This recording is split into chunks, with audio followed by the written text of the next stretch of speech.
வணக்கம். மாரியப்பன் வானிலை அறிக்கை. இது இலங்கைக்கான வானிலை அறிக்கை 2026 மே மாதம் 21ஆம் தேதி வியாழக்கிழமை வானிலை அறிக்கை. வானிலை அமைப்பு அரபிக்கடலில் கோவா அருகே காற்று சுழற்சி நிலை கொண்டுள்ளது. இந்த நிகழ்வு வடக்கு திசையில் நகர்ந்து படிப்படியாக செயலிழந்து மீண்டும் தெற்கு நோக்கி வரும் என்றும் எதிர்பார்க்கப்படுகிறது. அதேவேளையில் மேற்கு வங்கம் தொடங்கி புதுதில்லி வரை ஒரு நீண்ட சுழற்சியாக தாழ்வு சுழற்சி நிலை கொண்டுள்ளது. வருகிற நாட்களில் ஒடிசாவில் வளிமண்டல சுழற்சி உருவாகி படிப்படியாக இதுவும் தீவிரமடையும் என்றும் எதிர்பார்க்கப்படுகிறது. இலங்கையை பொறுத்தவரை வருகிற நாட்களில் படிப்படியாக மழைப்பொழிவு அதிகரிக்கும் என்றும் எதிர்பார்க்கப்படுகிறது. இன்று மே 21, 22, 23ஆம் தேதி வரை மேற்கு மாகாணங்களுக்கு பரவலாக கனமழை கிடைத்தாலும் யாழ்ப்பாணம், பருத்தித்துறை, கிளிநொச்சி இந்த இடங்களுக்கு மே 25ஆம் தேதியிலிருந்து மழை கிடைக்க வாய்ப்புள்ளது. லேசான மிதமான மழையாக. இன்று மே மாதம் 21ஆம் தேதி வியாழக்கிழமை பொறுத்தவரை இன்று இலங்கையில் பெரும்பாலும் குறைவான பரப்பிலே மழை கிடைக்கும். ஆனால் மேற்கு பகுதி பரவலாக மழை கிடைக்க வாய்ப்புள்ளது. பெரும்பாலும் கொழும்பு, நீர்கொழும்பு, கண்டி, ரத்தினபுரி மேலும் இந்த இடங்களுக்கெல்லாம் இன்று கனமழையாக கிடைக்க வாய்ப்புள்ளது. எப்போது வேணாலும் லேசான சாரல் தூறல் இருந்து கொண்டே இருக்கும். மாலை நேரங்களில் கனமழையாக கிடைக்க வாய்ப்புள்ளது. அதே வழியில் அம்மந்தோட்டை, ஹாலி கோட்டை இந்த இடங்களுக்கும் இன்று பரவலாக மழை கிடைக்க வாய்ப்புள்ளது. அதே வழியில் கிழக்கு பகுதி ஓர் இடங்கள் வெப்பச்சலனம் கிடைக்க வாய்ப்புள்ளது. பெரும்பாலும் பதுளை சுட்டு வட்டாரங்கள், அம்பாறை, மட்டக்களப்பு, திரிகோணமலை இந்த இடங்களில் அங்கே வெப்பச்சலனம் கிடைக்க வாய்ப்புள்ளது. இன்றும் மதிய நேரங்களில் வவுனியா, அனுராதபுரம், தலைமன்னார், புத்தளம் இந்த இடங்களுக்கு லேசான மிதமான மழையாக கிடைக்க வாய்ப்புள்ளது. சிலாபம் மேலும் அவிச்சவிலை இந்த இடங்களும் இன்று ஒரு பரவலான மழைப்பொழிவாக கிடைக்க வாய்ப்புள்ளது. இன்று பரப்பில் குறைந்த இடங்களே மழை கிடைக்கும். நாளை மே மாதம் 22ஆம் தேதியும்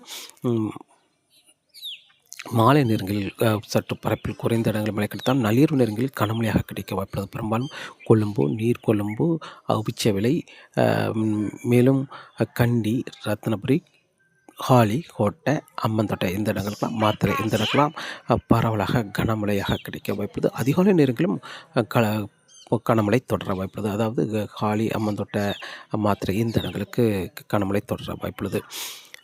மே 23ஆம் தேதி அதிகாலை நேரங்கள், மே 22ஆம் தேதி மாலை நேரங்களில் அம்பாறை, மட்டக்களப்பு, பதுளை சுட்டு வட்டாரங்கள் இந்த இடங்களுக்கெல்லாம் தம்புள்ள இந்த இடங்களுக்கெல்லாம் அங்கங்கே வெப்பச்சலன கிடைக்க வாய்ப்புள்ளது. மே 22ஆம் தேதி, மே 22ஆம் தேதி 3ஆம் தேதி மேலும் சற்று கூடுதலான பரப்பில் மழை கிடைக்க வாய்ப்புள்ளது. மே 23, 24ஆம் தேதியிலிருந்து சற்று கூடுதலான பரப்பில் மழை கிடைக்கும். மே 25ஆம் தேதியிலிருந்து அனைத்து மாகாணங்களுக்குமே மழை கிடைக்கும். யாழ்ப்பாணம், பருத்தித்துறை, கிளிநொச்சி, தலைமன்னார், புத்தளம், வவுனியா, அனுராதபுரம் இந்த இடங்களுக்கெல்லாம் மழை கிடைக்க வாய்ப்புள்ளது.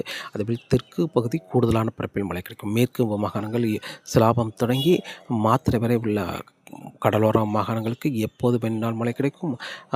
மேற்கு உள் மாகாணங்கள் அதற்கு அம்பாறை, மட்டக்களப்பு, பதுளை சுற்று வட்டாரங்களுக்கு மதியத்துக்கு பிறகு மழை கிடைக்கும். அங்கே வெப்பச்சலன மழையாக கிடைக்க வைப்பது. மே 25, 26ஆம் தேதியும் அனைத்து மாகாணங்களுக்கும் மழை கிடைக்க வைப்பது. இலங்கையில் மே 27, 28 என்று அடுத்தடுத்த நாட்கள் தொடர்ந்து இலங்கையில் பரவலாகும். அதே வேளையில் மேற்கு பகுதி தென்மேற்கு பருவமழை தீவிரமடையும் என்றும் வருகிற நாட்கள் படிப்படியாக தீவிரமடையும். மே 26ஆம் தேதி தென்மேற்கு பருவமழை தீவிரமடையும் என்பதால் தொடர்ந்து மேற்கு மாகாணங்களுக்கு மழை இருந்து கொண்டே இருக்க வாய்ப்புள்ளது. மாலை நேரங்களில் மட்டுமே உள் மாகாணங்கள், வடக்கு மாகாணங்களுக்கு மழை இருக்கும். ஆனால் மேற்கு மாகாணங்கள் சிலாபம் தொடங்கி மாத்திரை வரை உள்ள கடலோர மாகாணங்கள் அதனை ஒற்றியுள்ள உள் மாவட்டங்களுக்கு தொடர்ந்து மழை இருந்து கொண்டே இருக்க வாய்ப்புள்ளது. அதே வழியில் மே 28, 29 தேதிகளிலும் தொடர்ந்து பெரும்பாலான இடங்களில் மழை கிடைக்க வாய்ப்புள்ளது. ஜூன் 1, 2, 3 தேதிகளும் தொடர்ந்து ஒரு பரவலான மொழிப்பொழிவாக கிடைக்கும் என்றும் எதிர்பார்க்கப்படுகிறது இலங்கையை பொறுத்தவரை. அதே வழியில் காற்றின் வேகம் தரைக்காற்று வலுவாக இருக்க வாய்ப்புள்ளது. அதிகபட்சம் 40 முதல் 50 கிலோமீட்டராகவும் இடையிடையே 55 கிலோமீட்டர் வரை காற்றின் வேகம் இருக்க வாய்ப்புள்ளது. ஓர் இடங்கள் 60 கிலோமீட்டர் வரையும் காற்றின் வேகம் இருக்க வாய்ப்புள்ளது. இலங்கையை பொறுத்தவரை தரைக்காற்று வலுவாக இருக்கும்.